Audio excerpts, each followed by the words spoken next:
থাব্বা সুমন, ওরে থাব্বা সুমন, কই গেলি? বাসায় টাসে কেউ নেই নাকি? কি হয়েছে ভন্ড জাইদুল, তুই এখানে? তোর ছেলের সাথে মিশে আমার ছেলে পাক্কা চোর হইছে।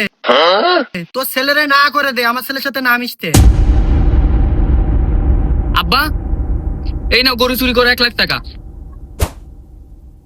সোনার একটা ছেলে পাইছি।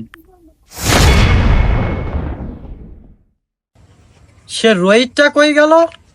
রোহিত, রোহিত, কই তুই? আব্বা আমি এখানে। এদিকে আয়। কেন, কি হয়েছে আব্বা? এত করে বলি থাব্বা সুমনের ছেলে রাহুলের সাথে মিশ, কোনো কাজ কাম নাই, কাম কিছু নেই, রাহুলের সাথে মিশা যায় না।